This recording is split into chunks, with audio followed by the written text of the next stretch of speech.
Hello नमस्कार बच्चों। जैसे हम जानते हैं, हमने 45 डेज़ क्विक रिवीजन जो थी नीट की वो स्टार्ट करी थी। उसका हम डे 5 पे आ गए हैं। आज का हमारा जो टॉपिक होने वाला है वो बहुत ही ज़्यादा इंपॉर्टेंट टॉपिक है, क्योंकि ये टॉपिक एक तो इतना स्कोरिंग है कि इसमें 2 या 3 जो क्वेश्चन है ना, हर बार आपको देखने को मिलते हैं आपके नीट के एग्ज़ाम में। तो आज का जो हम टॉपिक डिस्कस करेंगे वो है इकोलॉजी। इकोलॉजी में जितने भी प्रकार के आपके टॉपिक होंगे वो सारे हम कवर करेंगे पीवाईक्यू से। तो ये सारे के सारे पीवाईक्यूज़ आपके प्रीवियसली जो आपके नीट में जो आए हुए क्वेश्चंस हैं उसी के बेसिस पे हैं। तो इनके पीछे का जो कंसेप्ट होगा वो भी हम देखेंगे पूरा डिटेल्स में। तो बने रहिए। अब हमारे साथ स्टार्ट करते हैं आपका क्वेश्चन नंबर फर्स्ट से। देखो, क्वेश्चन नंबर जो फर्स्ट है ना आपका, वो आया है आपके कॉम्पिटिटिव एक्सक्लूजन प्रिंसिपल से। अब कॉम्पिटिटिव एक्सक्लूजन प्रिंसिपल क्या बोलता है, पहले ये चीज़ समझो। गास प्रिंसिपल भी कहते हैं इसको। ये कहता है कि अगर कोई इन्वायरमेंट है, ठीक है। अब इस इन्वायरमेंट में बहुत सारी स्पीसीज़ होती हैं। आपको पता है कि एक स्पीसीज़ मान लो ये वाली है ए, और एक स्पीसीज़ मान लो ये वाली है बी, ठीक है। 2 स्पीसीज़ हम मान लेते हैं। और एक और चीज़ याद रखना कि जो हमारे पास रिसोर्सेज़ होते हैं ना, इन्वायरमेंट में मौजूद जितने भी रिसोर्सेज़ होते हैं वो सारे के सारे आपके लिमिटेड होते हैं, ठीक है।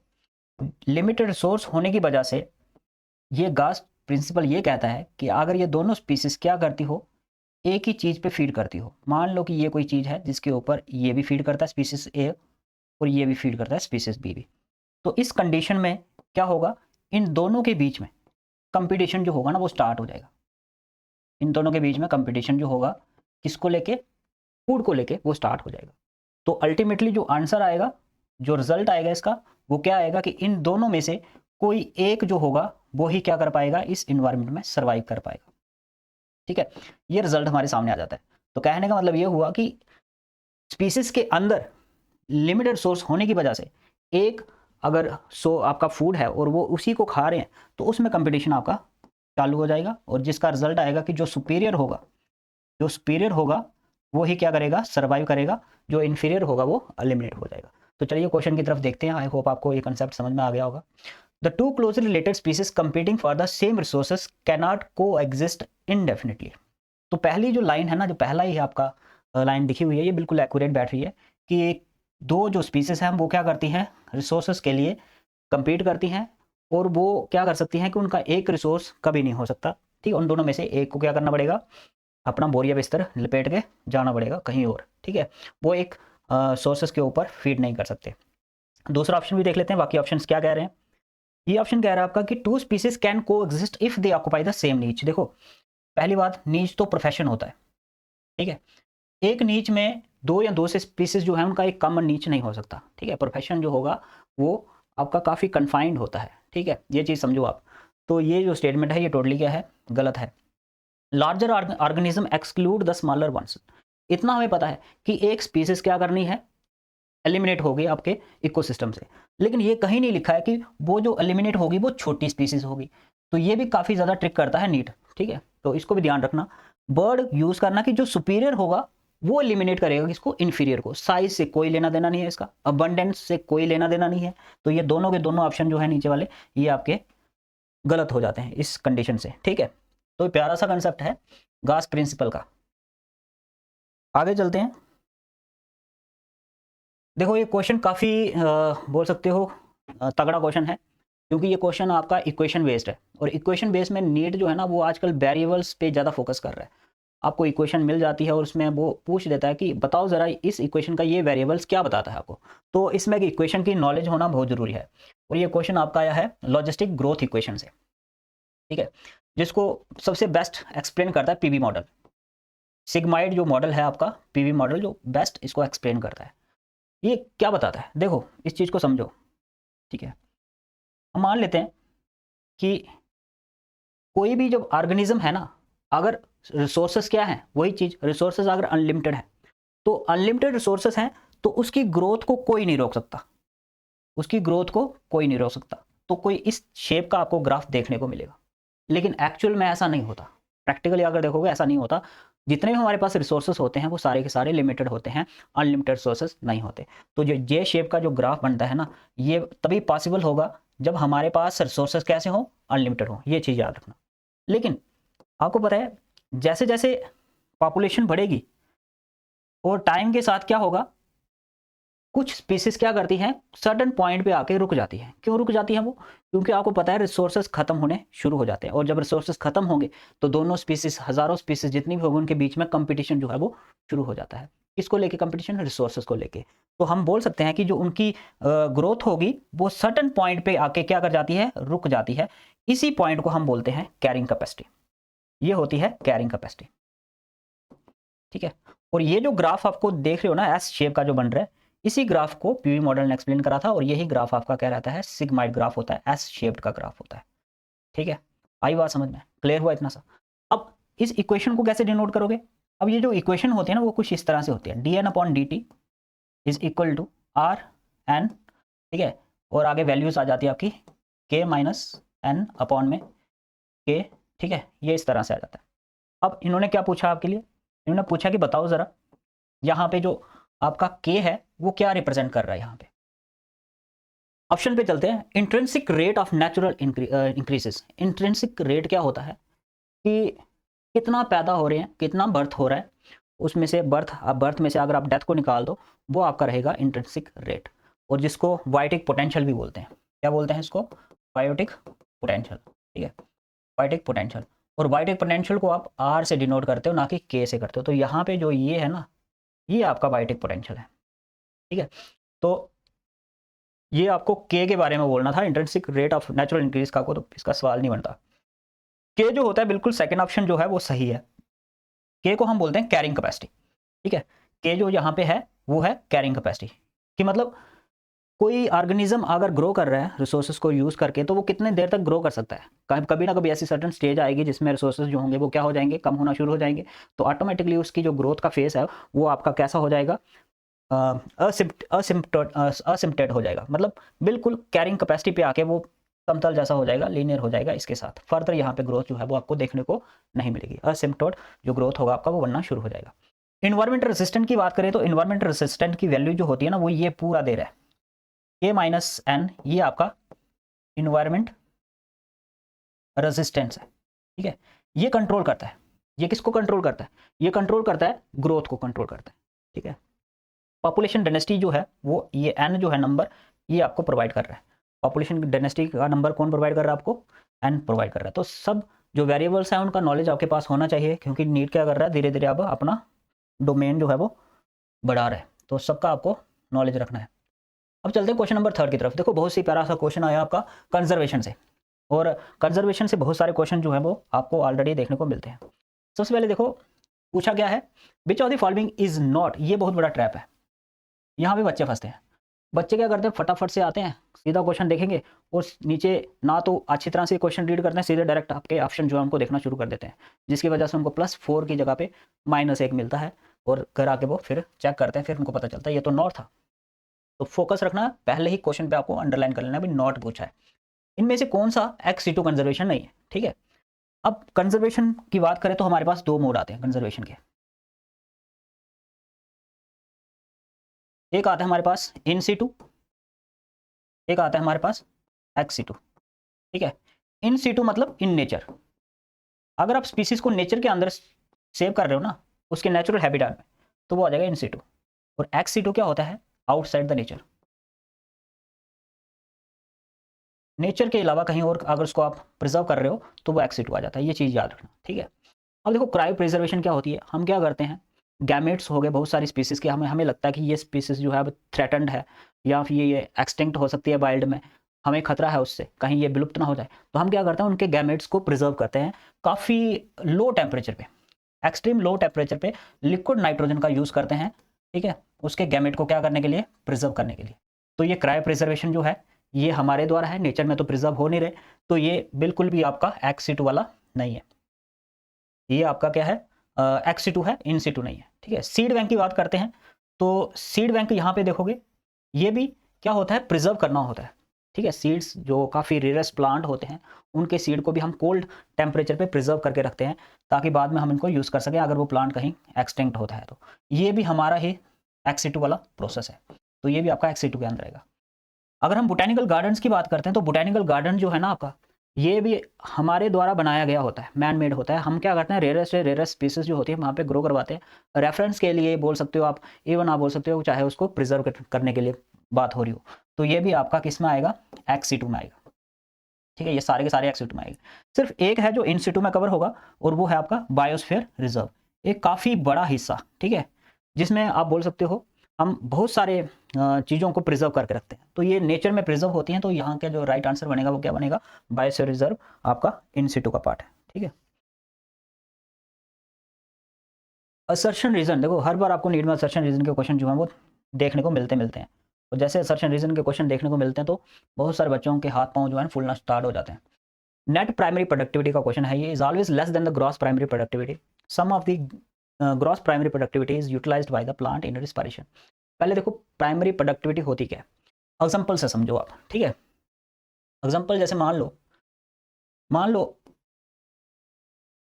आप क्या करते हो, 1000 रुपये कमाते हो। ठीक है, ये आपके पास क्या है, 1000 रुपीज़ है, इतने कमाए आपने।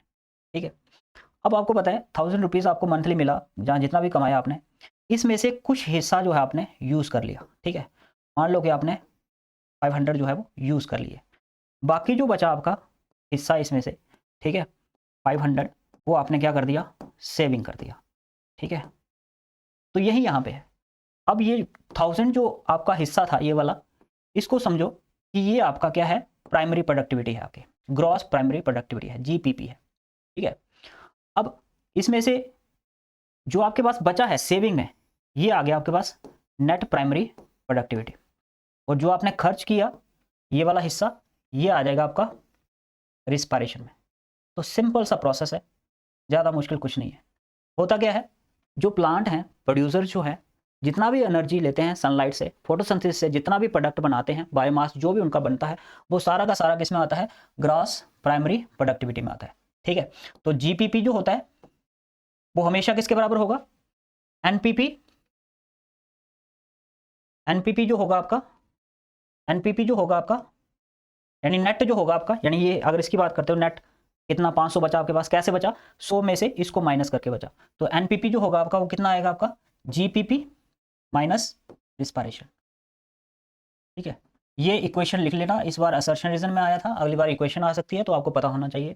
ठीक है, तो ग्रॉस प्राइमरी प्रोडक्टिविटी क्वेश्चन क्या कह रहा है कि net primary productivity is always less than the gross primary productivity. तो ये देखो net primary productivity is always less than the gross primary productivity, बिल्कुल सही बोल रहा है। Some of the GPP utilised in respiration, कुछ जीपीपी जो है वो रिस्पायरेशन में यूटिलाइज हो रही है, बिल्कुल सही बोल रहे हैं। तो ये दोनों के यहाँ आपके सही हो जाएंगे इस कंडीशन में। ठीक है, आई बात समझ में, तो याद रखना इस चीज़ को। डेट्रीबोरस, अब ये क्वेश्चन आया आपका डिकम्पोजिशन से। डिकम्पोजिशन के जो स्टेप्स हैं ना वो बहुत ही ज़्यादा इंपॉर्टेंट है, वो याद कर लेना आप। डिकम्पोजिशन कौन कौन से स्टेप्स इन्वॉल्व रहते हैं डिकम्पोजिशन में। ठीक है, डेट्रीबोरस से पहले डेट्राइटस समझो, डेट्राइटस होता क्या है। देखो डेट्राइटस क्या होगा, ये कोई मान लो कि ये आपका प्लांट है। ठीक है, अब इस प्लांट का ते जो है वो नीचे गिरे हुए हैं, या फिर टहनियाँ जो हैं, ब्रांचेस जो हैं वो नीचे गिरी हैं। ठीक है, अब इन्हीं को हम बोल देते हैं डेट्राइटस। या कई बार क्या होगा, जो एनिमल्स हैं, एनिमल्स की डेड बॉडी हो गई, ठीक है, या फिर और भी बहुत सारी चीज़ें आप बोल सकते हो, जो कचरा पड़ा हुआ है इन्वायरमेंट में, इन्वायरमेंट का कचरा, वो आ जाएगा आपका डेट्राइटस में। ठीक है, और जो इस कचरे को क्या करते हो, एलिमिनेट करते हो, डिकम्पोज करते हो, अच्छी तरह से तोड़ तोड़ के बिल्कुल मिट्टी में मिला देते हो, और वो कचरा दिखता भी नहीं है इन्वायरमेंट से, जो एक तरह से आप बोल सकते हो सेवियर्स होते हैं फार्मर्स के, वो आ जाते हैं आपके डेट्रीबोर्स, जिसमें एग्जाम्पल सबसे बेस्ट रहती है आपकी अर्थवर्म की। ठीक है, कीड़े मकोड़े जो होते हैं, जो इनको कचरे को साफ करते हैं, जो सफाई करते हैं इसकी, ठीक है, उनको बोलते हैं अब डेट्रीबोरस। डेट्रीबोरस का मेन काम क्या होता है, सबसे पहला काम होता है, जब भी नेचर में कोई कचरा पड़ता है तो कचरे को थोड़े थोड़े पार्टिकल्स में, छोटे छोटे टुकड़ों में काटो। ठीक है, जैसे हम खाना खाते हैं तो खाने में क्या करते हैं, सबसे पहले उसको च्यूइंग करते हैं, छोटे छोटे फ्रेगमेंट्स उसके करते हैं ना, वैसे ही पहला स्टेप आता है डेट्रीबोरस का कि क्या करना, उसकी फ्रेगमेंटेशन करना। जो पहला ही ऑप्शन है ये बिल्कुल सही लिखा हुआ है इन्होंने। अब देखो लीचिंग क्या होती है, आपको पता है जो कचरा है उसमें से कुछ ऐसा रीज़न होगा, जो आप बोल सकते हो कुछ ऐसे मिनरल्स होंगे उसमें जो पानी में घुल जाते हैं, और घुल जाएंगे पानी में तो वो क्या कर जाते हैं, सीप डाउन हो जाते हैं, सॉइल के अंदर चले जाते हैं। ठीक है, water soluble minerals, water soluble minerals, और इसी को हम क्या कहते हैं, लीचिंग कहते हैं। कैटाबोलिज्म, कैटाबोलिज्म की बात करें तो जो रह जाते हैं आपके मिनरल्स जो वाटर सॉल्युबल नहीं है उनको तोड़ा जाता है, ठीक है, और उनमें से इनऑर्गेनिक इनऑर्गेनिक की जो मिनरल्स हैं उनकी सिंपलेस्ट फॉर्म जो होगी वो निकाली जाती है, और तोड़ने के लिए हमारे पास मौजूद होते हैं फंगस, ठीक है, प्लस बैक्टीरिया। इनकी मदद से हम क्या करते हैं, इनको तोड़ते हैं। और तीसरा आता है ह्यूमिफिकेशन। ह्यूमिफिकेशन आपने देखा होगा, काफ़ी dark humus, highly rich fertile जो पीछे बच जाता है आपका, जिसकी डिकम्पोजिशन काफ़ी स्लोएस्ट होती है, वो भी डिकम्पोज होता है लेकिन वो इतना क्विकली नहीं होता, वो काफ़ी धीरे धीरे डिकम्पोज होता है इन्वायरमेंट में, उसको जिसको हम बोलते हैं ह्यूमस, ठीक है, जिसमें काफ़ी ज़्यादा मॉइस्चर कंटेंट रहता है, उसको बोलते हैं ह्यूमिफिकेशन। तो ये तीनों जो स्टेप है ना, इनको स्टेप में मत करना, ये तीनों प्रोसेस जो होते हैं वो साइमल्टेनियसली हो रहे होते हैं। हम लिखने के लिए ऐसे स्टेप्स कर देते हैं कि पहले फ्रेगमेंटेशन हुआ, फिर लीचिंग हुआ, कैटाबोलिज्म हुआ, और फिर उसके बाद होमिफिकेशन हो गया आपका, फिर उसके बाद होमिफिकेशन के बाद आपका मिनरलाइजेशन होगा, ठीक है, जैसे ह्यूमस जो होगा उसको फर्दर तोड़ा जाएगा, और तोड़ने के बाद क्या निकाले जाएंगे, उसमें से मिनरल निकाले जाएंगे, इनऑर्गेनिक मिनरल्स, वो लास्ट स्टेप आएगा। लेकिन स्टेप्स के थ्रू अगर देखोगे ना, तो पहले जो 3 स्टेप्स है ना, इसको स्टेप्स में मत काउंट करना स्ट्रिक्टली, क्योंकि ये तीनों के तीनों प्रोसेस साइमल्टेनियसली होते हैं, उसके बाद आप स्टेप्स में इसको काउंट कर सकते हो, ठीक है। तो ये था आपका बहुत ही प्यारा क्वेश्चन था ये, डिकम्पोजिशन में से लिया गया क्वेश्चन था ये। In the species area relationship, ये भी अच्छा क्वेश्चन है, ये भी वैसा क्वेश्चन है जैसे हमने सिग्मॉइड पीवी मॉडल वाला लॉजिस्टिक ग्रोथ वाला जो क्वेश्चन देखा था, बिल्कुल उसी का ही आप बोल सकते हो। यहाँ पे भी आपको क्या दिया है, इक्वेशन मिली हुई है, और यहाँ पे भी वेरिएबल्स जो है उसके बारे में पूछ रहा है कि जेड जेड जो है यहाँ पे वो क्या बता रहा है आपको। अब देखो, अलेक्जेंडर वॉन, ठीक है, और ये एक क्या करते हैं साइंटिस्ट, ये आप बोल सकते हो ये साउथ अमेरिका के जो जंगल है ना, वहाँ पे गए थे, और उन्होंने क्या देखा वहाँ पे जाके कि जो स्पीसीज का नंबर है, ठीक है, एरिया के अकॉर्डिंग जो स्पीसीज हैं वो जैसे जैसे एरिया बढ़ता है वैसे वैसे स्पीसीज जो है वो नई मिलने के चांसेस भी बढ़ते हैं। ये इनका थ्योरी थी, आप बोल सकते हो। और यहाँ पे जो इनका ग्राफ बनता था पहले हाइपरबोलिक ग्राफ था, नॉर्मल केसेस में इनका जो ग्राफ था कुछ इस तरह से था, लेकिन जब हम इन दोनों ग्राफ को लॉग बेसिस पे निकालते हैं ना, तो ये हाइपरबोलिक ना होके जो सेकेंड वाला ग्राफ जो बनता था वो कैसा बन जाता था, स्ट्रेट लाइन बन जाता, ठीक है, स्ट्रेट लाइन बनता है। ये आपका नॉर्मल के लिए ग्राफ है, और जब लॉग लगा के आप यूज़ करते हो लॉग लॉग वाला ग्राफ, तो ये बिल्कुल आपको स्ट्रेट लाइन दिखता है। तो जब ये इस इक्वेशन में था, तो इन्होंने एक इक्वेशन ड्राइव की, मतलब इस ग्राफ सिचुएशन में था हाइपरबोलिक में, तो इन्होंने एक इक्वेशन ड्राइव की। वो क्या थी कि एस जो होता है आपका वो किसके बराबर होगा, आपका आपका होगा वो सी ए की पावर जेड। ये इक्वेशन थी नॉर्मल वाली, ठीक है। यानी कि जैसे जैसे आपका एरिया जो है बढ़ेगा, और एरिया बढ़ने से स्पीसीज के मिलने के चांसेस, नए नए स्पीसीज मिलने के चांसेस भी बढ़ते हैं। क्या वो बढ़ते जाएंगे? नहीं, सडन पॉइंट तक बढ़ेंगे, उसके बाद वो फिर से क्या हो जाएंगे, रुक जाएंगे, उसके बाद हमें वो मिलेंगे नहीं। तभी ये ग्राफ देख रहे हो किस शेप का है, हाइपरबोलिक का है, ठीक है। अब यहाँ पे इक्वेशन ये लॉग लगा के हुई है, अगर इसी इक्वेशन में अगर आप लॉग लगाते हैं तो ये log s is equal to, यहाँ पे ये आपका आ जाएगा लॉग एम इंटू एन, वो जो बन जाता है लॉग एम प्लस एन, तो लॉग सी प्लस आपका लॉग ए आ जाएगा, और फिर आपका लॉग एम की पावर एन लगाने से एन लॉग एम हो जाएगा। तो ये पूरी इक्वेशन आपकी जो है वो डिराइव हो जाएगी कुछ इस तरह से, अगर आपको थोड़ा सा मैथमेटिकल बैकग्राउंड पता हो, ठीक है। तो इस इक्वेशन में ध्यान रखना, ये इक्वेशन बिल्कुल आपको ऐसे लग रही होगी y is equal to m x plus c, ठीक है, ये इसी से रिलेट की जाती इक्वेशन है। और यहाँ पे जो जेड है ना, जेड यहाँ पे आपको स्ट्रेट लाइन जो बन रहा है ना आपका स्लोप, उसको बताता है। तो यहाँ पे जो जेड डिफाइन कर रहा है वो किसको कर रहा है, आपके स्लोप को डिफाइन कर रहा है, ठीक है। जो स्पीसीज नई मिल रही है ना, तो कितने चांसेस हैं उस स्पीसीज के कि वो नई मिलेगी, ठीक है, कितने चांसेस हैं वो ये बता रहा है आपको, जेड बता रहा है, ठीक है। बाकी वाले नहीं है, बाकी वाले आपको नहीं बताएंगे। और एक और चीज़ याद रखना, जो जेड की वैल्यू होती है ना, नॉर्मल केसेस में देखोगे जेड की वैल्यू आपकी रहती है 0.1 से 0.2 के बीच में, नॉर्मल केसेस में। और वहीं पे अगर हम बात कर देते हैं बड़े से एरिया में, जैसे कॉन्टिनेंट हो गया, ठीक है, वहाँ पे इसकी वैल्यू जो होती है वो 0.6 से 1.2 के बीच में रहती है कॉन्टिनेंट में, ठीक है। और फैक्ट अगर बताऊँ आपको, तो जैसे फ्रॉगीबोरस होते हैं, वो आपके एनिमल्स या बर्ड्स जो क्या करते हो, आपके फ्रूट को खाते हो, ठीक है। ट्रॉपिकल रेन फॉरेस्ट में उनका जेड का जो नंबर रहता है वो रहता है 1.15, ठीक है। ये एनसीईआरटी की कुछ नॉलेज है, इसको आप पिन पॉइंट कर सकते हो अपने दिमाग में। तो अगली बार आपको डायरेक्ट फैक्चुअल बेस्ड क्वेश्चन भी आ सकता है, ठीक है। अब देखो प्यारे से क्वेश्चन आया आपका, फिर से किससे आया है, आपका इंटरेक्शन से। इंटरेक्शन से बहुत सारे क्वेश्चन पूछे जाते हैं। इसमें अगर एग्जामिनर फंसाता है तो किस में फंसाता है आपको, प्लस, माइनस और ज़ीरो में। देखो इंटरेक्शन जो होती है ऑर्गेनिज्म में वो कैसे होगी, हमारी जो इंटरेक्शन होगी किसी ऑर्गेनिज्म के साथ वो कैसी हो सकती है, या तो पॉजिटिव होगी मतलब हमें बेनिफिट होगा उससे, या तो नेगेटिव होगी हमें नुकसान होगा, या तो न्यूट्रल, हमें कोई फ़र्क नहीं पड़ता कि पॉजिटिव है कि नेगेटिव है। तो तीन तरह की जो इंटरेक्शन है हमें भी देखने को मिलती है। पॉजिटिव मतलब बेनिफिशियल, बेनिफिट वाली, नेगेटिव मतलब हार्म्ड हो रहा है, नुकसान हो रहा है हमें, और ज़ीरो मतलब न्यूट्रल, हमें कोई फ़र्क नहीं पड़ रहा। तो ये तीन टाइप की आपकी इंटरेक्शन जो है वो देखने को मिलती है। अब बात आती है अमेंसलिज्म की। अमेंसलिज्म और कमेंसलिज्म में बहुत ज़्यादा कंफ्यूज होते हैं बच्चे, ठीक है। अमेंसलिज्म में तीसरे नंबर पे एन आ रहा है, और कमेंसलिज्म में देखोगे तो बहुत पीछे एन आ रहा है। तो एन जो है वो जितना जल्दी आएगा समझ ले वो इंटरेक्शन कैसा है आपका, नेगेटिव वाला है, ठीक है, नेगेटिव ज़ीरो इंटरेक्शन है। One species harmed and other is benefited. इसका क्या मतलब हुआ कि एक स्पीसीज जो है वो हार्म हो रही है और दूसरी स्पीसीज को फ़ायदा हो रहा है। तो वन स्पीसीज हार्म्ड मतलब एक नेगेटिव है और दूसरी जो स्पीसीज है आपकी वो पॉजिटिव है। तो ये आपका देखा जाता है किस में, या तो पैरासाइट में, ठीक है, या तो प्रिडेशन में, ठीक है। प्रिडेशन मतलब जैसे हिरन हो गया, शेर हो गया, लाइन फायदे में है, हिरन जो है आपका डियर वो नुकसान में है, ठीक है। या तो प्रिडेशन हो सकता है, लेकिन यहाँ पे तो क्वेश्चन किसका है, मेंसलिज्म का, तो ये तो नहीं होगा। दूसरी अगर बात करते हैं, one species harmed and other is unaffected. एक स्पीसीज को क्या हो रहा है, नुकसान हो रहा है, और दूसरी स्पीसीज को कोई फर्क भी नहीं पड़ रहा, ठीक है, इसके नुकसान से। तो मोस्ट प्रोबेबली जो यहाँ पे फिट बैठ रहा है वो यही है कि एक स्पीसीज को नुकसान होना क्योंकि नेगेटिव आ रहा है और दूसरी को कोई फर्क नहीं है उससे। इसकी सबसे बेस्ट एग्जांपल रहती है आपके पेंसिलिम की, ठीक है। पेंसिलिम क्या है, एक फंगस है, ठीक है, और ये सिक्रेट क्या करती है, पेनिसिलिन।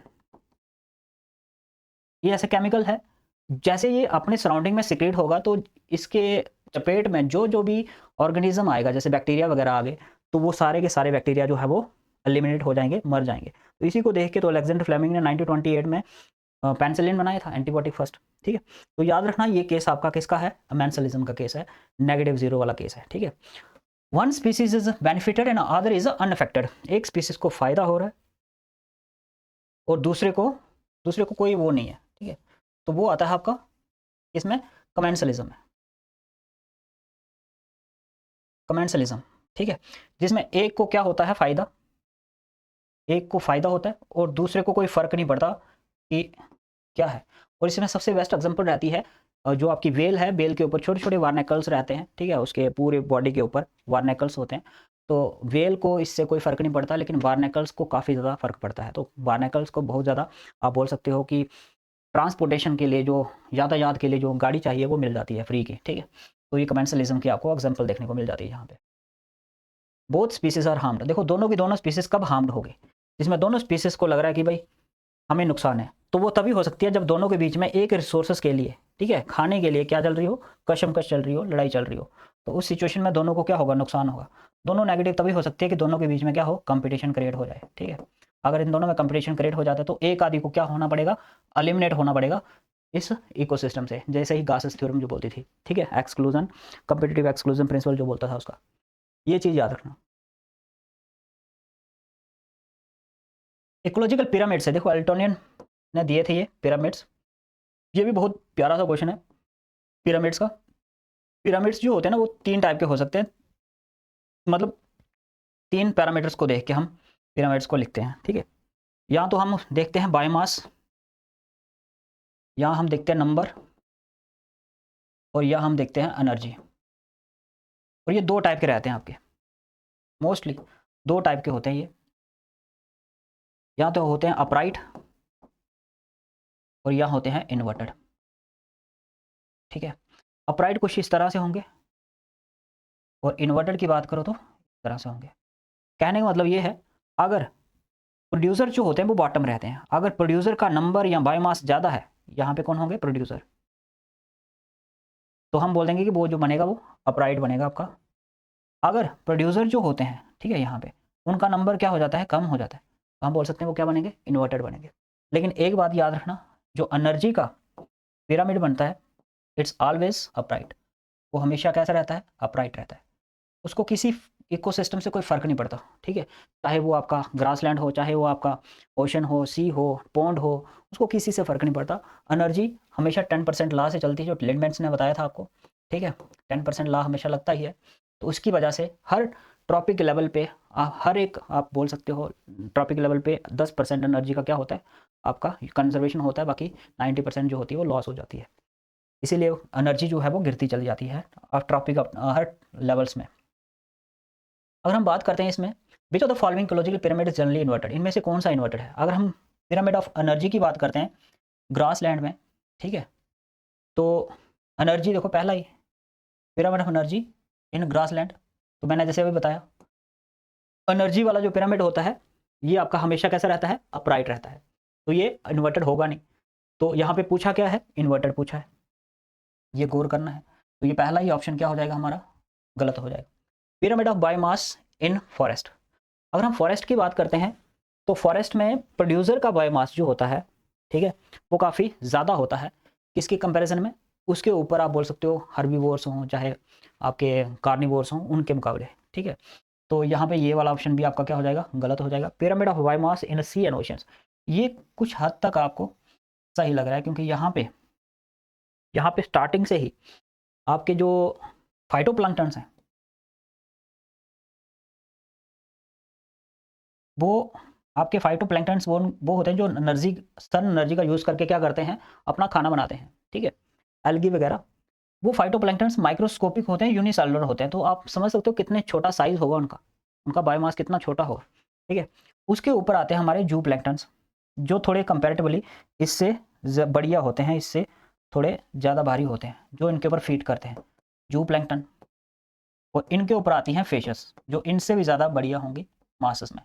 तो सबसे कम आपके फाइटोप्लैंक्टन, उसके ऊपर आप बोल सकते हो सबसे कम इतना सा ले लो फाइटोप्लैंक्टन्स का, इसके ऊपर आगे जू प्लैंक्टन्स थोड़े और ज़्यादा, ये आगे जू प्लैंक्टन्स, और जू प्लैंक्टन्स के ऊपर फिशेस और लार्ज फिशेस, इनका बायोमास इससे भी ज़्यादा होता है, ठीक है। तो इस तरह से आपका ये ग्राफ जो बनेगा, टेबल जो बनेगा आपका, ठीक है, ये आपका जो बनेगा आपका पिरामिड, ये कैसा बनेगा, इन्वर्टेड शेप का बनेगा। तो जो यही जो थर्ड ऑप्शन है ये करेक्ट ऑप्शन है इसका।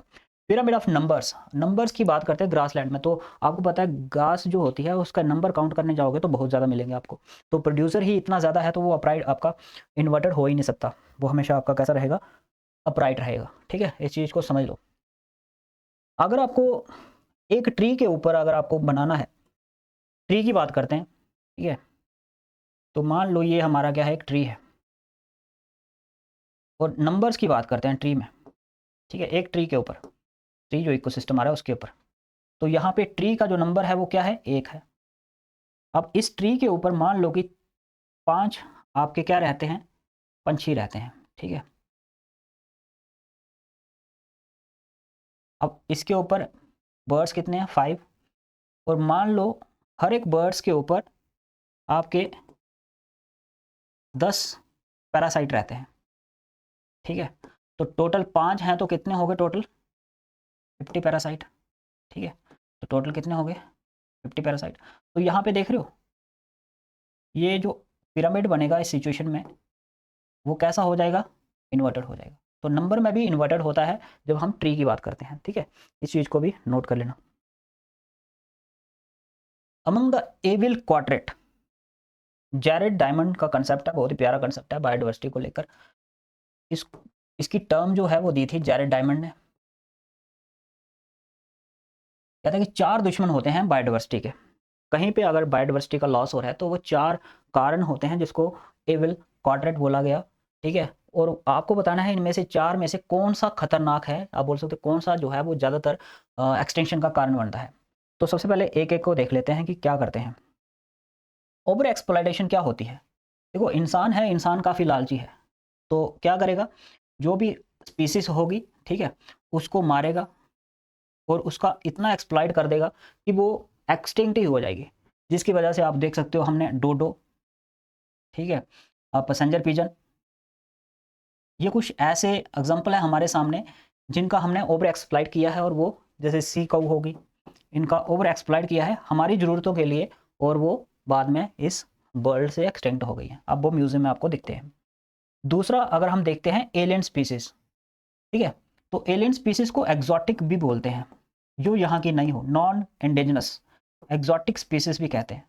जैसे लेंटाना इंडिका, रोड साइड जाते हो तो आपको बहुत ज़्यादा दिखती है, लटाना इंडिका हो गया, पार्थिनियम हो गया, जहाँ पे भी ये दो एक्जॉटिक स्पीसीज आपको दिखेगी ना, तो समझ लो कि वहाँ आपको कोई घास फूस नहीं दिखेगी, कोई और जो प्लांट होगा वो ग्रो नहीं कर पाएगा लोकल वाला।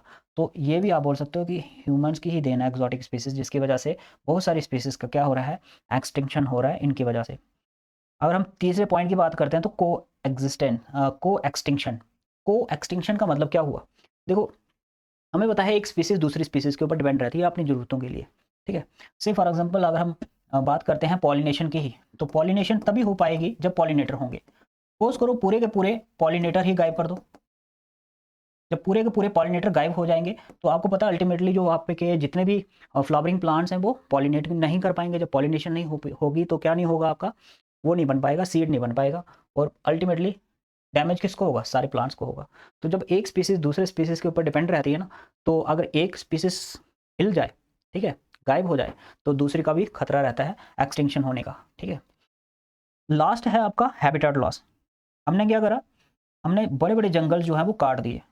धरती का जो फेफड़ा है ना वो कौन है हमारा, वो है अमेजोन जंगल।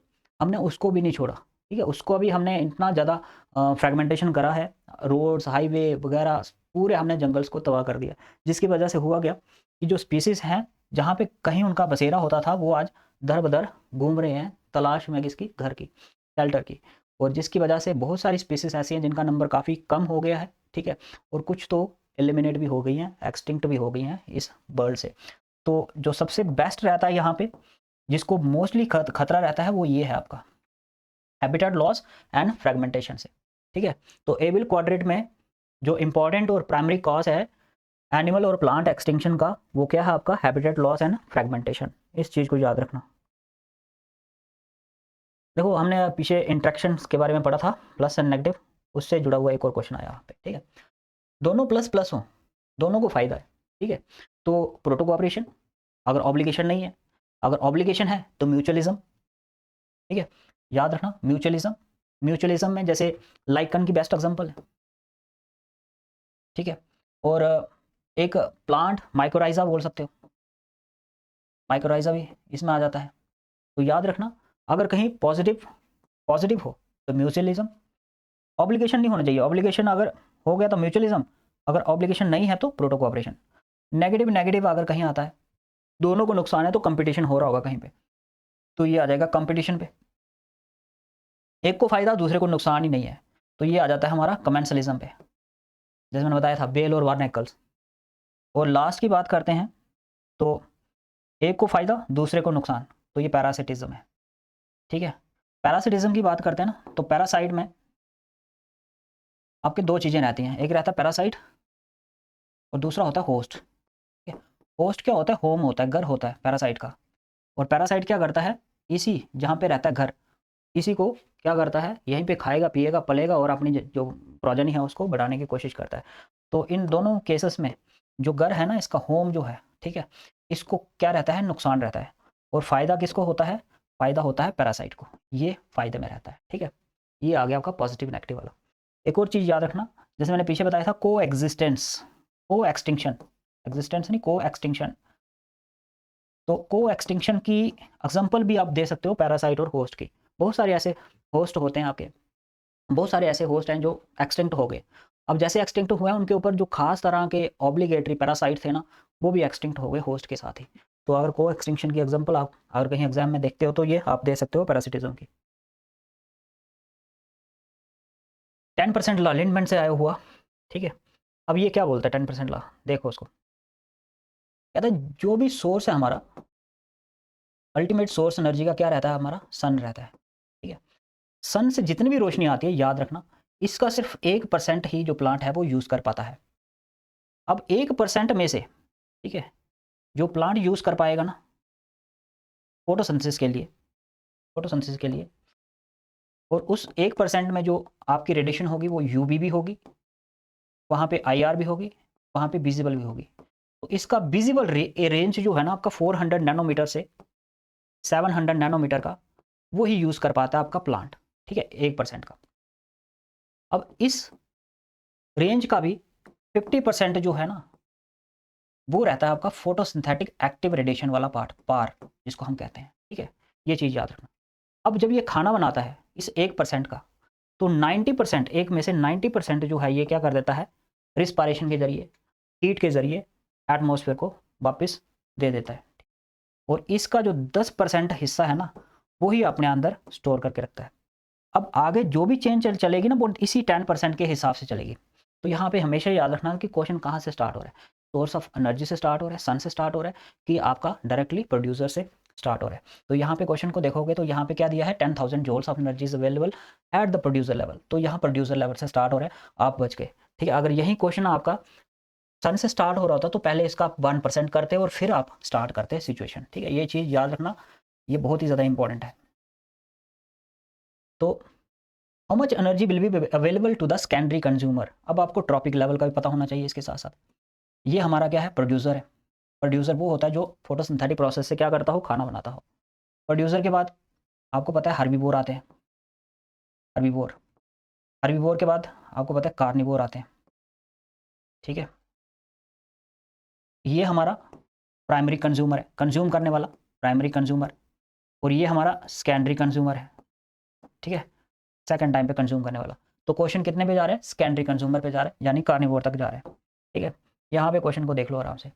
यहाँ पे कितना है एनर्जी इसके पास, 10,000 जूल की। अब 10,000 जूल का 10% ही कंजर्व कर पाएगा, 90% जो होगा वो एलिमिनेट कर देगा। तो कहीं सेपरेट में 10,000 का 10% निकाल लो, ठीक है। तो 2 से 2 गायब गए, ये बन जाएगा 1000। तो कितनी एनर्जी होगी इसके पास, 1000 जूल, ठीक है। अब 1000 जूल एनर्जी जो होगी वो कहाँ पे ट्रांसफ़र कर दी जाएगी, हर्बीवोर्स में। अब हर्बीवोर्स भी क्या करेगा, इस 1000 से 10% जो होगा ना, 10% ही वही कंजर्व कर पाएगा 1000 से, यानी कि 100 जूल जो है वो कंजर्व कर पाएगा अपने अंदर, ठीक है। और ये 100 जूल एनर्जी जो है ये ट्रांसफ़र कर दी जाएगी किसके पास, कार्निवोर के पास। तो इसका जो आंसर होगा वो क्या आ जाएगा आपका, 100 जूल आ जाएगा।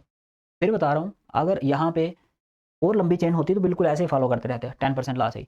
और अगर यहाँ पे सन से स्टार्ट किया होता तो आपको 1% यूज़ करना था स्टार्टिंग में, ये चीज़ याद रखना।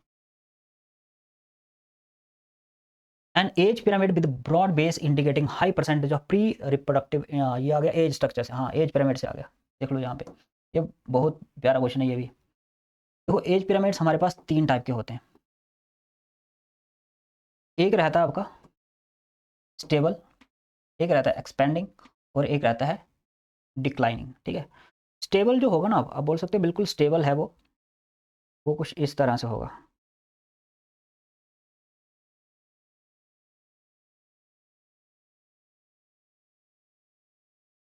और जो आपका एक्सपेंडिंग है, एक्सपेंडिंग में क्या होगा, अपराइट होगा कुछ इस तरह से ट्राइंगल शेप का, ठीक है। और डिक्लाइनिंग जो होगा वो मटका जैसा होता है ना, यू आर अर्न शेप का, कुछ इस तरह से हो जाएगा।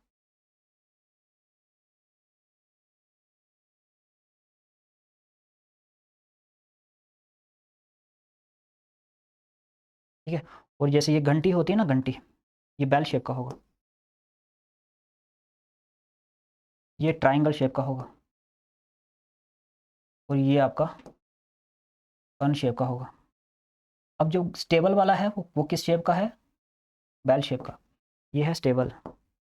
जो आपकी डेवलप कंट्री है अमेरिका वगैरह वो रखती हैं इसको। ये वाला जो है आपका ये एक्सपेंडिंग है, और ये वाला जो है ये डिक्लाइनिंग है। जापान वगैरह जो कंट्री है ये इसी शेप का एज पिरामिड है उनका, ठीक है। गौर करने की बात ये है कि जहाँ पे आपका प्री रिप्रोडक्टिव और रिप्रोडक्टिव फेस यानी कि बच्चे और जवान बराबर हों, वो फेस रहता है स्टेबल फेस, ठीक है। और वहीं पे जहाँ पे आपका प्री रिप्रोडक्टिव यानी कि बच्चे और जवान रिप्रोडक्टिव फेस वाले, बच्चे अगर कहीं ज़्यादा हैं, प्री रिप्रोडक्टिव फेस अगर ज़्यादा है इससे रिप्रोडक्टिव से, तो ये हम बोल देते हैं कि आने वाले समय में जो प्री रिप्रोडक्टिव फेस है वो रिप्रोडक्टिव बन जाएगा। तो हम बोल सकते हैं ये कौन सा फेस है आपका, ग्रोइंग फेस है, ग्रोथ हो रही है यहाँ पे। ये केस में क्या होता है कि जो बच्चे हैं इनका नंबर काफ़ी कम रहता है, प्री रिप्रोडक्टिव फेस का नंबर काफ़ी कम रहता है, किससे, जवान से और बूढ़ों से, ठीक है। तो इस कंडीशन में जापान है अभी, और जापान में भी आपका डिक्लाइनिंग चल रहा है, ठीक है। तो यहाँ पे अगर देखोगे age pyramid with broad base, base कैसा होना चाहिए, ब्रॉड। यहाँ पे देखो broad base indicating high percentage of pre reproductive, बिल्कुल यहाँ पे प्री रिप्रोडक्टिव हाई है, यहाँ पे बराबर है और यहाँ पे कम है, ठीक है। क्वेश्चन जो बर्डिंग है, बर्डिंग पे गौर करना। रिप्रेजेंट ए पॉपुलेशन दैट, कौन सी पॉपुलेशन होगी वो पॉपुलेशन होगी आपकी एक्सपेंडिंग वाली, ठीक है। जहाँ पे आपका इंडिया भी चल रहा है एक्सपेंडिंग में, बहुत सारी डेवलप कंट्रीज जो हैं वो आपकी एक्सपेंडिंग फेज पे चल रही है। पॉपुलेशन एट्रीब्यूट्स की बात करते हैं, देखो पॉपुलेशन और इंडिविजुअल में कुछ ज़्यादा फर्क नहीं है। अगर हम पॉपुलेशन की बात करते हैं तो एक स्पीसीज के बहुत सारे जब इंडिविजुअल मिल जाते हैं ना तो वो पॉपुलेशन बनाते हैं, ठीक है। अब आपको पता है पॉपुलेशन में या तो होता है बर्थ रेट, ठीक है, या तो होता है डेथ रेट, या इसमें हमें देखने को मिलता है बर्थ डेथ या फिर आपका सेक्स रेशो, ठीक है। ये तीन चीज़ें जो हैं हमें देखने को मिलती हैं यहाँ पे। स्पीसीज इंटरेक्शन जो है ये नहीं होता, स्पीसीज इंटरेक्शन जो है ये कम्युनिटी का पार्ट है, ये कम्युनिटी का पार्ट है, ठीक है। तो यहाँ पे नॉट था विच of the following is not attribute of population, तो पॉपुलेशन का एट्रीब्यूट कौन नहीं है, इस इंटरेक्शन नहीं है। सेक्स रेशो क्या होती है, 1000 मेल्स के ऊपर कितनी फीमेल्स हैं वो आ जाएंगी आपकी सेक्स रेशो के अंदर। नैटेलिटी को हम बर्थ रेट कहते हैं, ठीक है, कि कितना जन्म हो रहा है, ठीक है, बच्चों का पर कैपिटा पे एक पर्टिकुलर एरिया में। और यहाँ पे अगर बात करते हैं मोर्टेलिटी की तो ये डेथ रेट होता है आपका, तो कितनी मौतें हो रही हैं, ठीक है, पर कैपिटा पे, वो आ जाएगा आपका डेथ रेट। क्लियर हुआ इतना था। तो ये था, ये भी इंपॉर्टेंट क्वेश्चन है आपका। प्राइमरी ससेशन, अब ससेशन से क्वेश्चन आ रहा है। देखो इकोलॉजिकल ससेशन होता क्या है, पहले इस चीज़ को समझो। अगर मैं बोलूँ कि बैरन रॉक है और वो बैरन रॉक कैसे हुई है, जैसे मान लो कि ये एक लावा है, ठीक है, वल्केनो मान लो, वल्केनो आया, वल्केनो जब इरप्ट हुआ, ठीक है, बहुत सारा वल्केनो इरप्ट हुआ, वल्केनो इरप्ट होने के बाद ये पूरी ज़मीन जो है, मिट्टी जो है ये गायब हो गई और इसके ऊपर पूरी की पूरी क्या आ गई, रॉक आ गई, ठीक है। अब ये रॉक आई है, अब कई साल लगते हैं, कई हज़ारों साल लगेंगे यहाँ इस रॉक के ऊपर जीवन पनपने में, ठीक है, इस रॉक के ऊपर जीवन को पनपने में। क्यों? क्योंकि अभी ये बिल्कुल चट्टान है, इस चट्टान को सबसे पहले तोड़ा जाएगा, ठीक है, केमिकल्स की मदद से, और क्या बनाया जाएगा, मिट्टी बनाया जाएगा। और जब मिट्टी जब बनेगी तो इसके ऊपर सबसे पहली जो स्पीसीज़ है वो आएगी। उसके बाद जो इससे भी ज़्यादा काबिल का सुपीरियर होगी स्पीसीज़ तो उसको एलिमिनेट कर देगी। तो एक सीरीज़ जो है ना वो चल पड़ती है जिसमें एक स्पीसीज़ दूसरी स्पीसीज़ को क्या करता है, एलिमिनेट करता है उसके हैबिटाट से। तो उसी को हम बोलते हैं ससेशन। तो यहाँ पे 2 टाइप का ससेशन देखने को मिलता है। एक मैंने बता दिया ये वाला ससेशन, ठीक है, और दूसरा ससेशन ऐसा भी तो हो सकता है कि पूरा जंगल हरा-भरा था, ठीक है, पूरा जंगल जो था वो हरा-भरा था। किसी ने क्या किया, आग लगा दी, पूरे जंगल में आग लगा दी, पूरे जंगल में आग लगा दी, और आग लगाने के बाद ये जंगल जो था वो क्या हो गया, वीरान हो गया, बिल्कुल सुनसान हो गया, ठीक है। लेकिन इस जंगल को हरा-भरा होने में कितना समय लगेगा? जितना हमने पहले देखा क्या उतना लगेगा? कई हज़ारों साल लगेंगे या कुछ साल लगेंगे, जैसे 2 साल, 5 साल, 10 साल।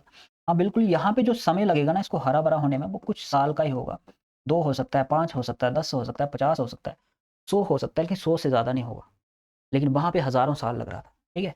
तो ये डिफ़रेंस है। ये वाला जो सेसेशन होगा ये कहलाता है आपका सेकेंडरी सेसेशन, ठीक है? और ये वाला जो सेसेशन होता है ये होगा आपका प्राइमरी सेसेशन। तो यहाँ पे हम ऑप्शन देखते हैं अब क्या है। Primary cessation is much faster than the secondary cessation, जो कि यहाँ पे गलत बोला गया है। प्राइमरी सेसेशन आप खुद ही बताओ, प्राइमरी सेसेशन क्या फास्ट होता है सेकेंडरी सेसेशन से? नहीं, बिल्कुल भी नहीं। Secondary succession begin in area where natural biotic community have been destroyed. ये स्टेटमेंट बिल्कुल सही लग रहा है क्योंकि सेकेंडरी सेसेशन वहीं पे आपका बनता है जहाँ पे पहले जीवन था और वो जीवन किसी वजह से क्या हो गया है, उजड़ गया है। जैसे आग लग गई, लैंडस्लाइड आ गया, ठीक है, और कोई आपकी आपदा जो है वो आ सकती है, फ्लड आ गया जिससे पूरा का पूरा जो है ऊपर की लेयर वो गायब हो गई है। तो ये सेसेशन का केस बहुत ही इंपॉर्टेंट है। सेसेशन को याद रखना, प्राइमरी सेसेशन बहुत लंबा समय लेता है और सेकेंडरी सेसेशन जो है वो कुछ सालों का समय लेता है। तो यहाँ पे जो ऑप्शन आपका सही रहेगा वो कौन सा है? पहला तो गलत है और दूसरा आपका सही है। तो 1 is incorrect and second is correct, ये आपका ऑप्शन सही है। सेसेशन देखो सीर कहते हैं पूरी जो ये सीक्वेंस जो चलती है इनके सक्सेशन में, इनको सीर कहते हैं। The historic convention of biological diversity, the earth summit. ये एक और फैक्चुअल क्वेश्चन आया है। ऐसे फैक्चुअल क्वेश्चन बहुत ज़्यादा आते हैं आपके नीट के एग्जाम में, आपको फैक्ट याद रखने हैं। रियो डी जनेरियो में हुआ था, ये ब्राज़ील की एक सिटी है, ठीक है। ब्राज़ील आपका साउथ अमेरिका का कंट्री है।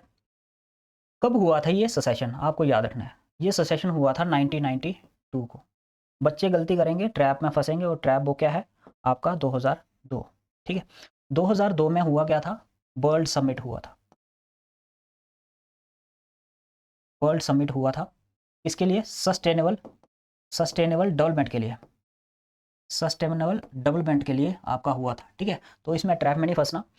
पहले अर्थ आई, फिर हमारे दुनिया आई, ठीक है। बाद में दुनिया बनी ना, तो पहले अर्थ फिर वर्ल्ड। तो 2002 1972 में इन्वायरमेंटल जो प्रोग्रामिंग थे वो स्टार्ट हुए थे, प्लानिंग करना। और 1986 की बात करते हैं तो 1986 में जो इंडिया का इन्वायरमेंट प्रोटेक्शन एक्ट है ना, वो आपका लगा था, ठीक है। इंडियन जो इन्वायरमेंटल प्रोटेक्शन एक्ट था वो 1986 में आपका स्टार्ट हो गया था वर्क करना। तो ये है आपका, इसमें डायरेक्ट एमसीक्यूज आएंगे आपको फैक्ट से, तो फैक्ट्स पे कमांड कर लेना। Association between fungus and the root of higher plant is called. देखो एक ऐसा एसोसिएशन जिसमें आपकी फंगस हो और एक हायर प्लांट की रूट हो, उसको क्या कहते हैं। लाइकन्स क्या होते हैं, लाइकन्स आपके भी एसोसिएशन होती है, ये भी म्यूचुअल रिलेशनशिप होता है दो स्पीसीज का। लेकिन यहाँ पे जो स्पीसीज हैं वो कौन कौन सी है वो देख लो। एक होती है अलगी, ठीक है, सबसे जो छोटा प्लांट्स रहते हैं। और दूसरी जो स्पीसीज रहती है यहाँ पे वो होती है फंगस, ठीक है। लेकिन ऑप्शन देखो क्या है, ऑप्शन में बोल रहा है फंगस, बिल्कुल यहाँ पे है फंगस, लेकिन हाई प्लांट्स बोला है ना कि लोअर प्लांट्स बोला है, तो लाइकन्स तो नहीं होगा, ठीक है। अब बात करते हैं माइक्रोराइजा की। देखो माइक्रोराइजा, अगर हम पाइन की बात करते हैं, पाइनस रोजोवर्गी चीड़ का पेड़, ठीक है। इसकी जड़ों में, इसकी जड़ों में क्या होता है, इसकी जड़ में ये फंगस क्या करता है, यहाँ पे बैठा रहता है। और इसको जिसकी भी ज़रूरत होगी, मान लो इसको नाइट्रोजन फास्फोरस मिनरल्स की ज़रूरत है, वो सारी की सारी मिनरल्स की ज़रूरत, पानी की ज़रूरत, वो सारी ज़रूरतें जो है ये फंगस इसकी पूरा कर देगी सप्लाई करके। ये ले, तो सप्लाई ले, इसकी सप्लाई ले, वाटर हो सकता है वो, ठीक है, वो मिनरल्स हो सकते हैं, जो भी ये डेफिशिएंट होगा, ठीक है, मिनरल्स का, वो सारा सप्लाई करेगा। बदले में इसको क्या मिलेगा, बदले में ये प्लांट से लेगा, क्या लेगा, बना बनाया रेडीमेड खाना, ठीक है। जो इसका फूड होगा वो सारा का सारा ये भी यूज़ कर लेगा। तो दोनों कैसे हैं, आप बोल सकते हैं ऑब्लिगेटरी है, म्यूचुअल रिलेशनशिप है, म्यूचुअलिज्म शो करते हैं। दोनों का जो इंटरेक्शन है वो कैसा इंटरेक्शन है आपका, पॉजिटिव इंटरेक्शन है, ठीक है, ये याद रखना। तो माइक्रोराइजा ही सही है इसमें, और यही बैठता है फिटिस में। कोरोलाइड रूट्स नहीं होंगे इसमें, ठीक है। ये कोरोलाइड रूट्स जो हैं ये आपका साइकस, आपने देखा होगा, जिम्नोस्पर्म है साइकस, और एक सियानो बैक्टीरिया आता है एनावेना करके, ठीक है, ब्लू ग्रीन का सियानो बैक्टीरिया, उसका म्यूचुअल रिलेशनशिप है। लेकिन हमें सियानो बैक्टीरिया नहीं पूछा है, हमें पूछा है फंगस। कमेंसलिज्म मैंने बताया था, एक में जो पॉजिटिव इंट्रैक्शन होता है, दूसरा न्यूट्रल रहता है, जैसे आपकी वेल और बार्नेकल्स। तो वो कमेंसलिज्म का नहीं है, ये म्यूचुअलिज्म का कंसेप्ट है, ठीक है। तो ये चीज़ याद रखना आप। तो इसमें माइक्रोराइजा आएगा। एक और चीज़ याद रखना कि जो पाइन है ना, पाइन के जो सीड हैं, पाइन के सीड के लिए माइक्रोराइजा बहुत ज़रूरी है, ठीक है, जर्मिनेशन के लिए। अगर माइक्रोराइजा नहीं मिलता तो वो जो सीड है ना वो जर्मिनेट नहीं कर सकते। तो आप यहाँ से समझ सकते हो कितना ऑब्लिगेटरी है ये। और आ गया फिर से फोटोसिंथेटिक एक्टिव रेडिएशंस। मैंने अभी बताया था आपको कि सूरज से जो रोशनी आती है उसका 1% ही यूज़ होगा, और इस 1% के अंदर हमारे पास यूवी रेज होती हैं, आईआर होती है, और विजुअल रेज जो हैं वो भी रहती हैं आपकी। अब इनमें से हमें चाहिए सिर्फ विजुअल, प्लांट्स को क्या चाहिए, विजुअल रेज, जिसका वेवलेंथ रहता है 400 नैनोमीटर से 700 नैनोमीटर का। अब इसी वेवलेंथ रेडिएशन से ही हम बोलते हैं कि ये क्या है, आपका फोटोसिंथेटिक एक्टिव रेडिएशन है जो यूज़ करता है प्लांट। अब इसका कितना परसेंट यूज़ करता है वो रहता है आपके कंसेप्ट में, इसका 50% से भी कम यूज़ करता है आपका प्लांट, ठीक है। और 50% का कितना परसेंट वो जो है पार कैप्चर किया जाता है, वो आपने यहाँ पे देखना है। Of the total incident of solar radiation the proportion of photosynthetically active radiation PAR captured by the plant, minimum 50%, फिर 50% का भी कितना 50% का वो एक्टिवली यूज़ करेगा। ये याद रखना 2 से 10%। एग्जैक्ट आपके फैक्चुअल वैल्यूज़ हैं, फैक्चुअल वैल्यूज़ नोट कर लो वहीं पे। 1 से 5% ट्रैप है, 1 से 5% टोटल जो सोलर वैल्यू आएगी उसका यूज़ करता है, लेकिन पार के लिए वो 2 से 10% यूज़ करता है इसमें से, जितना भी ये वैल्यूज़ आ रही हैं उसमें से। बायोडाइवर्सिटी हॉटस्पॉट्स के ऊपर क्वेश्चन आ गया, ये भी कंजर्वेशन का ही क्वेश्चन है। बायोडाइवर्सिटी हॉटस्पॉट, पहले देखो हॉटस्पॉट्स क्या होते हैं। क्या ये आग लगे हुए स्पॉट्स हैं? नहीं, ऐसा नहीं होता। हॉटस्पॉट्स के लिए 2-3 चीज़ें होना ज़रूरी है। एक एंडेमिज्म, ठीक है। दूसरी वहाँ पे थ्रेटनिंग हो स्पीसीज़ को, खतरा हो, ठीक है, काफ़ी ज़्यादा, ठीक है। और तीसरी रिचनेस भी, ठीक है। एंडेमिज्म क्या होता है कि अगर पूरी दुनिया में एंडेमिक स्पीसीज़ वो स्पीसीज़ होती हैं कि वो एक पर्टिकुलर एरिया में ही आपको दिखती हैं, पूरी दुनिया में और कहीं नहीं मिलेगी, उस पर्टिकुलर एरिया में ही दिखेगी। तो बायोडाइवर्सिटी हॉटस्पॉट्स में मोस्टली वो स्पीसीज़ होती हैं जो एंडेमिक होती हैं, जो और कहीं नहीं मिलती, आपको उसी लोकेशन में मिलेगी। दूसरा, वो काफ़ी ज़्यादा रिच होती हैं वो स्पीसीज़, मतलब वहाँ पे स्पीसीज़ जो होंगे ना, वो नंबर्स उनका बहुत ज़्यादा होगा, स्पीसीज़ का बहुत ज़्यादा नंबर्स में होंगी। 2 बातें। तीसरी बात अगर हम करते हैं तो थ्रेटन, उन स्पीसीज़ को खतरा भी होगा किसी वजह से, हैबिटेट लॉस से, या फिर उनका बोल सकते हो कि ओवर एक्सप्लॉइटेशन हो रहा है, या फिर आपका हैबिटेट का या फ्रेगमेंटेशन हो रहा है, तो वो खतरा रहता है। तो हम उनको बोल देते हैं कि ये क्या है, हॉटस्पॉट्स हैं बायोडाइवर्सिटी के। तो biodiversity hotspots are region with very high level of species richness, बिल्कुल सही statement I. With high degree of endemism, दोनों सही है, ठीक है। तो असर्शन इज ट्रू है। These regions are facing a very high degree of threat from human activities, ये दूसरा ऑप्शन भी आपका बिल्कुल सही है, ठीक है। दोनों जो हैं इस कंडीशन में ए एन आर ट्रू, दोनों ट्रू है, ठीक है। देखो इंसान बहुत लालची है, अपने फ़ायदे के लिए दूसरों का नुकसान करने से चूकता नहीं है वो। अलेक्जेंडर वोन हमबोल्ड, जैसे मैंने आपको पहले बताया था, अलेक्जेंडर साहब वो हैं जो वन में गए थे यात्रा करने के लिए। क्या यात्रा करने के लिए? साउथ अमेरिका के जो वन में यात्रा की थी, उन्होंने देखा था कि हर एरिया जैसे चेंज हो रहा है वैसे स्पीसीज़ का नंबर भी क्या कर रहा है, चेंज हो रहा है। तो एक रिलेशन इन्होंने दिया था स्पीसीज़ एरिया के बीच में, ठीक है। और जो ग्राफ बना था वो भी 2 टाइप का ग्राफ इन्होंने बनाया था। एक जो हाइपरबोलिक था आपका, रेक्टेंगुलर हाइपरबोलिक, और दूसरा ग्राफ इसका स्ट्रेट लाइन जो लॉग बेसिस पे आया था आपका, ठीक है। तो इस चीज़ को याद रखना, ये स्पीसीज़ और एरिया के बीच में बताता है आपको। ये हमने पहले डिस्कस कर लिया है। Unlike the carbon cycle there is no respiratory release of which element in the atmosphere. ये आया है आपका बायोकेमिकल, जियो बायोकेमिकल साइकिल से। और देखो साइकिल जो होते हैं हमारे पास वो 2 तरह के होते हैं। एक होते हैं आपके गैसेस वाले, और एक होते हैं आपके जो सॉइल या सेडिमेंट में आपके रिप्लेनिश हो जाते हैं। गैसेस वाले वो होंगे जो गैस बन के उड़ जाते हैं, जैसे आपका ऑक्सीजन हो गया, कार्बन डाइऑक्साइड हो गया, नाइट्रोजन हो गया, ठीक है। और भी बहुत सारे, हाइड्रोजन हो गए, सारे आपके जो हैं गैसेस वाले हैं। और सॉइल वाले होंगे मेनली आपके मिनरल्स वाले, ठीक है। जैसे फास्फोरस हो गया आपका, तो यहाँ पे अगर कहीं फास्फोरस है तो वो आपका आ जाएगा, जो हवा में उड़ेगा नहीं, वो सेडिमेंट्स जो होती है ना, सेडिमेंट्स में ही आपका स्टोर होता जाएगा, रिप्लेनिश हो जाएगा, ठीक है। तो इसका आंसर आएगा फास्फोरस। नेटेलिटी, अब मैंने पीछे बताया था, नेटेलिटी होती है बर्थ रेट। नेटेलिटी क्या होती है? बर्थ रेट, कितना नया जो बर्थ है वो आ रहा है।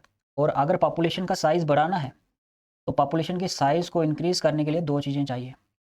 एक तो बर्थ, ठीक है, और दूसरा आता है आपका इमिग्रेशन। इमिग्रेशन मतलब जो बाहर के स्पेसेस हैं या बाहर के जो इंडिविजुअल हैं वो भी क्या कर जाएँ, सेम एरिया में आ जाएँ, तो वो इमिग्रेशन हो जाएगी। और ये भी याद रखना, अगर ये कोई एक मास लैंड है और यहाँ पे बहुत सारी स्पीशीज़ रहती हैं, ए, बी, सी, डी, बहुत सारी स्पीशीज़ रहती हैं, बहुत ज़्यादा नंबर है इनका। और दूसरा मार्सलैंड मान लो इतने दूर है, बीच में पानी है, ठीक है। और यहाँ पे स्पीशीज़ का नंबर अगर आपको इंक्रीज़ करना है, इस जगह पे स्पीशीज़ का नंबर, या फिर आप बोल सकते हो पॉपुलेशन जो है यहाँ पे इंक्रीज़ करनी है, उसके लिए बर्थ रेट इतना इम्पोर्टेंट नहीं है जितना इमिग्रेशन होता है। इमिग्रेशन से आपका ज़्यादा रोल होता है, ज़्यादा वो यहाँ पे पॉपुलेशन को इंक्रीज़ कर सकता है as compare to birth rate. The rate of decomposition is slower in detritus rich chain. आपको बताना है कहाँ पे रेट ऑफ जो डिकम्पोजिशन होगा वो स्लोएस्ट होगा। फास्ट कहीं होगा, वहाँ पे फास्ट होगा जो तोड़ना बहुत आसान है डेट्रीबोरस के लिए डिट्राइटस चेन में। और मुश्किल वहाँ पे होगा वो मटेरियल जो काफ़ी हार्ड होगा, ठीक है। आप बोल सकते हो वो काफ़ी ज़्यादा कम्प्लेक्स स्ट्रक्चर होगा, उसको आप आसानी से तोड़ नहीं सकते, उसको आसानी से डेट्रीबोरस जो है वो डिकम्पोज नहीं कर सकता। तो यहाँ पे सिर्फ आपको देखना कौन सा ईजी है और कौन सा मुश्किल है। नाइट्रोजन और वाटर सॉल्युबल शुगर्स तो एकदम से डाइजेस्ट हो जाते हैं, ठीक है। पचाने की ज़रूरत नहीं पड़ती, वो डायरेक्टली डाइजेस्ट कर जाते हैं। तो ये तो नहीं है, ये तो इस कंडीशन में स्लोअर पूछा है, यहाँ पे तो रेट क्या होगा, फास्टर होगा काफ़ी ज़्यादा। लिग्निन और काइटिन, देखो ये ठोस सब्सटेंसेस है किसका, प्लांट्स का और आपके cell wall of the fungus, उन दोनों में आपको देखने को मिलता है।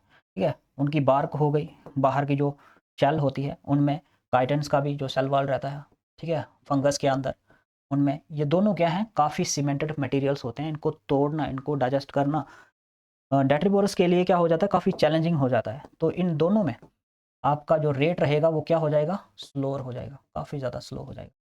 सिंपल कार्बोहाइड्रेट, शुगर वगैरह ऐसे उड़ते जाएंगे। प्रोटीन और न्यूक्लिक एसिड भी डाइजेस्ट हो जाते हैं जल्दी, क्योंकि प्रोटीन और न्यूक्लिक एसिड में नाइट्रोजन होता है, और नाइट्रोजन तो इनके लिए क्या है, मक्खन है।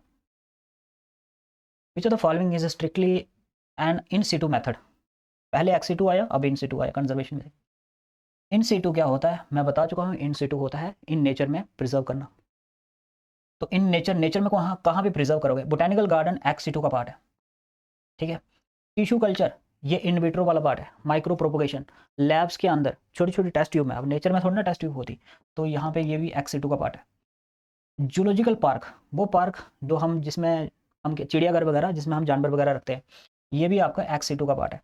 तो यहाँ पे आएगा आपका सैक्रेड ग्रुप्स। सैक्रेड ग्रुप्स वो जगहें हैं, ठीक है, जिनको बोल सकते हो बिलीफ के तौर पे रखा जाता है। ठीक है, कि उस जंगल में मत जाना, वहाँ पे ये देवता है, उस जंगल में मत जाना, वहाँ पे भूत है, भैरवनाथ है, ठीक है, ये है, वो है, बहुत सारे जो होते हैं ना सोसाइटी के अंदर, वो हम खुद से बना देते हैं, बिलीव करवा देते हैं लोगों की, लोगों के अंदर क्या बैठ जाता है, डर बैठ जाता है। अब लोग जो है ना वो वहाँ पे विजिट नहीं करेंगे, जिससे होगा क्या कि बहुत सारी नई स्पीसीज़ जो है ना वहाँ पे उस एरिया में मज़े से रह सकती हैं, फल फूल सकती हैं, अपने मतलब इंडिपेंडेंटली वो ग्रो कर सकती हैं without interfering the humans, facing the humans. ठीक है, और हम बात करते हैं किसकी, इन सिटू कंजर्वेशन की। तो इन सिटू में आपके 3-4 आते हैं, आई मीन इन सिटू में नेचर के अंदर, या तो उसमें आएंगे आपके नेशनल पार्क, या उसमें आएंगे आपके वाइल्ड लाइफ सेंचुरीज,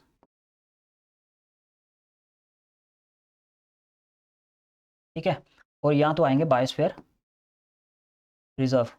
ठीक है, और उनमें से एक होगा आपका सैक्रेड ग्रुप्स भी। तो ये सारे इंस्टीट्यूट के ही पार्ट है।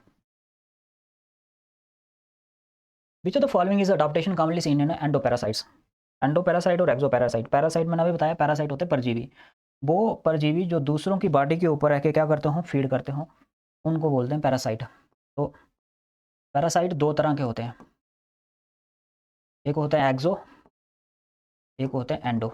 ठीक है, एक्सो की बात करते तो यहाँ पे आ जाते हैं हमारे टिक्स एंड माइट्स, ठीक है, और एंडो की बात करते हैं, यहाँ पे आ जाते हैं टेप बॉम्ब वगैरह। अब बात हो रही है किसकी, एंडोपैरासाइट्स की। वो परजीवी जो पेट के अंदर किसी बॉडी के अंदर रह के फीड करते हो, अगर उनको बॉडी के अंदर रहना तो कुछ कुछ ना कुछ उसके अंदर अडाप्टेशन होनी चाहिए। पहली चीज़, बॉडी में बहुत ज़्यादा अंधेरा होता है, और अंधेरे में उनको सेंस ऑर्गन चाहिए क्या, आंखें चाहिए क्या, नहीं नहीं चाहिए।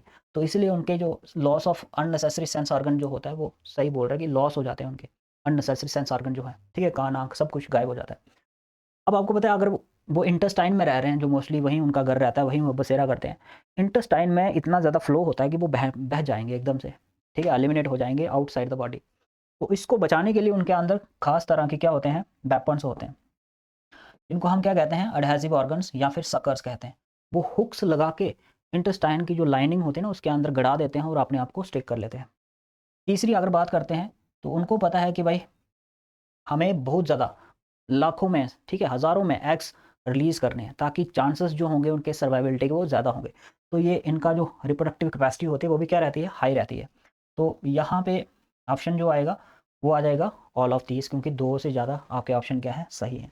तो आंसर बैठ जाएगा यहाँ पे ऑल ऑफ दीज। ठीक है, अब यहाँ पे एक और मज़े की बात देखो, आप बताना मुझे कि जो ये आपके एंडोपैरासाइट्स हैं, वो जो फीड करते हैं वो कैसे फीड करते हैं, क्या उनके अंदर डाइजेस्टिव सिस्टम होता है, ठीक है, क्या ये डाइजेस्टिव सिस्टम रखते हैं आपके अंदर, ठीक है। इस क्वेश्चन को आप कमेंट करके मुझे बता सकते हो। The world summit on sustainable development 2002 was held in, देखो फिर से वही क्वेश्चन आ गया जो मैंने बोला था, अर्थ समिट आपका हुआ था 1992 को। वर्ल्ड समिट जो हुआ था आपका, वो हुआ था, ये हुआ था अर्थ समिट आपका रियो डी जेनेरियो में 1992 को, ठीक है। और जो वर्ल्ड समिट हुआ था वो हुआ था आपका जोहान्सनबर्ग, साउथ अफ्रीका, ठीक है, 2002 में। क्योटो प्रोटोकॉल, ठीक है, ये आपका 1997 में क्लाइमेट को लेके, पर्यावरण को लेके, ठीक है, क्लाइमेट को लेके या फिर ग्रीन हाउस गैसेस जो हैं उनको लेके करवाई गई थी। और मॉन्ट्रियल कनाडा में 1987 को ये ओजोन को लेकर हुई थी, ठीक है, याद रखना इस चीज़ को भी। तो यहाँ पे आंसर आ जाएगा आपका Johannesburg, South Africa. In ecological succession the final community that is near equilibrium with the environment is called.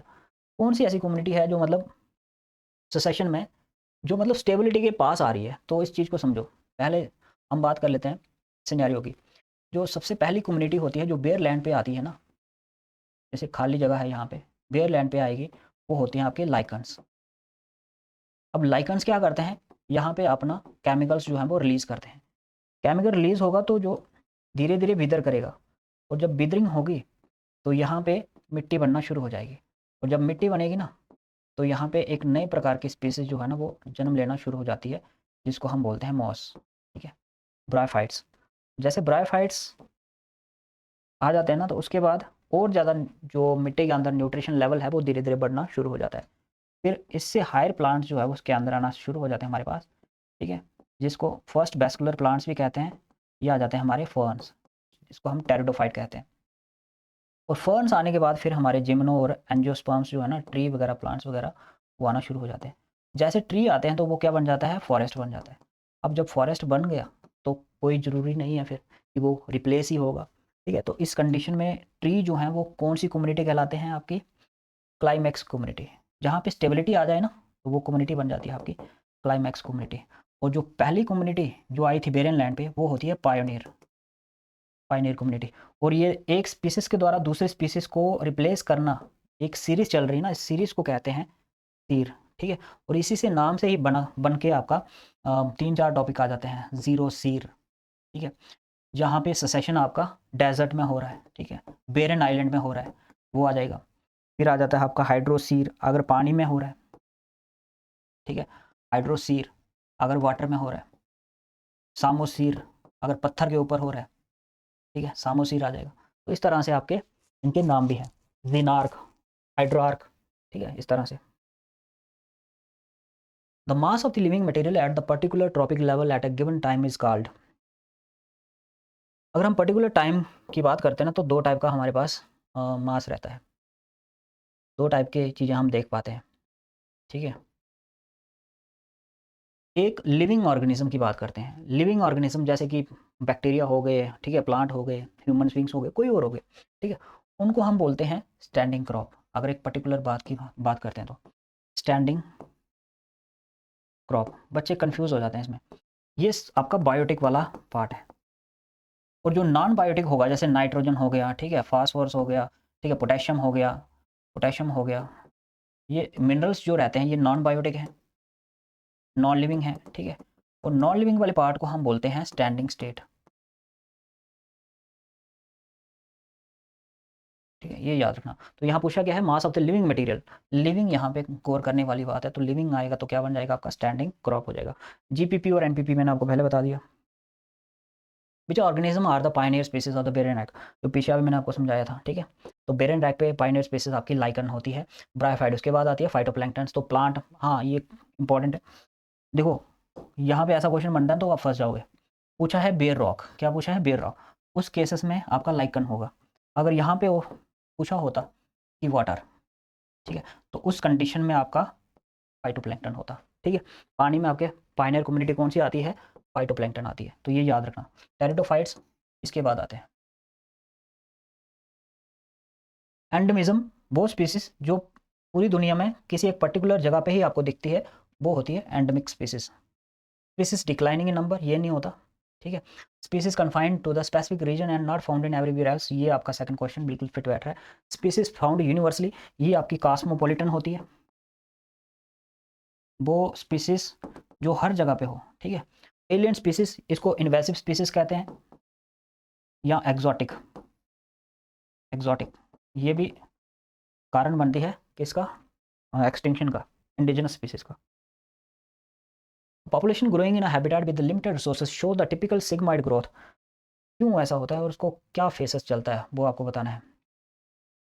देखो, अगर सोर्सेस लिमिटेड हैं, स्टार्टिंग में हमने शुरू भी यहीं से किया था, ठीक है। स्पीसीज ग्रोथ है, इसको एस या फिर आप इसको लॉजिस्टिक या पीबी मॉडल ग्रोथ भी कहते हैं, ठीक है। अगर हमारे पास लिमिटेड रिसोर्सेस हैं तो ग्राफ कुछ और बनेगा। अगर हमारे पास सोर्सेस क्या है, अनलिमिटेड है, तो ग्राफ जे शेप बनेगा। ये तब बनेगा जब हमारे पास क्या है, अनलिमिटेड रिसोर्सेस है। ऐसा होता नहीं है लेकिन अनलिमिटेड रिसोर्सेस हैं, और तब आपका ग्राफ जो बनता है वो कैसा बनता है, जे शेप्ड बनता है, ठीक है। लेकिन जो नेचर में एग्जिस्ट करता है ग्राफ, वो कुछ इस तरह से करता है, एस शेप का, ऐसे। और ये क्यों एस शेप का होता है, क्योंकि जब कभी किसी इन्वायरमेंट में कोई स्पीसीज एंटर करती है ना, तो उसका सबसे पहला काम क्या होता है कि वो ग्रो करे, ठीक है। उसकी ग्रोथ होती है, तो ग्रोथ वाला फेस जो होगा ना, सबसे पहला वाला फेस जो होगा ग्रोथ वाला, वो होता है इसका लैग फेस, ठीक है, लैग फेस। और फिर लैग के बाद क्या करता है, ये एकदम से बूम कर जाता है, लैग फेस। असिम्पटोट तो लास्ट में आएगा। ये आ गया आपका कौन सा फेस, लैग फेस। उसके बाद क्या करेगा, बूम कर जाएगा, क्योंकि अब ग्रोथ जब हो गई है तो ग्रोथ के बाद क्या होगा, रिप्रोडक्शन, तो नंबर क्या करेगा, बढ़ेगा। लेकिन जब नंबर बढ़ेगा तो धीरे धीरे रिसोर्सेज जो है वो खत्म होना शुरू हो जाएंगे। जब खत्म होना शुरू हो जाएंगे तो कंपटीशन क्रिएट हो जाएगा, जिससे होगा क्या, डीएसएलेशन। वो जो ग्रोथ थी उसमें हमें डीएसएलेशन देखने को मिलेगा, ठीक है। और जैसे डीएसएलेशन हो जाएगा तो उसके बाद वो बिल्कुल ग्राफ आपका एक कैरिंग कैपेसिटी जिसको हम कहते हैं उसके साथ आके मिल जाता है। वो कैसा हो जाता है, असिम्पटोट हो जाता है। आई बात समझ में, यहाँ पे आपका ग्राफ कैसा हो जाएगा, असिम्पटोट हो जाएगा। तो ये फर्स्ट जो ऑप्शन है वही आपका सही ऑप्शन है। पहला लैग फेस, दूसरा बूम वाला आपका लॉग फेस, फिर तीसरा डीएसएलेशन वाला, और चौथा आपका एसिम्पटोट वाला। अगर आपको कंटेंट हमारा अच्छा लग रहा है और ये आपका 5th डे था, इसके बाद आप हम और भी इंटरेस्टिंग जो टॉपिक्स होंगे, ठीक है, हमने 45 टॉपिक्स जो हैं वो नीट के कवर करने हैं, तो हमारे साथ बने रहना एंड तक। अगर आपको नीट के लिए मॉक टेस्ट वगैरह चाहिए तो आप आज ही हमारी ऐप को डाउनलोड कर सकते हो, ठीक है। प्ले स्टोर पे जाके एसटी क्लासेस सर्च करना है और वहाँ पे जो फर्स्ट ऐप दिखेगी आप उसको डाउनलोड कर लोगे, ठीक है। वहाँ पे आपको फुल मॉक टेस्ट मिलेंगे, नीट के फिजिक्स, केमिस्ट्री और हर चीज़ के आपको वहाँ पे मिल जाएंगे। इस लेक्चर का अगर आपको पीडीएफ चाहिए तो आप हमें टेलीग्राम ज्वाइन कर सकते हो, और थोड़ा सा कंटेंट हमारा अच्छा लग रहा है तो आप क्या कर सकते हो, शेयर कर सकते हो बाकियों के साथ। तो ये आपके लिए क्या है, आपका होमवर्क।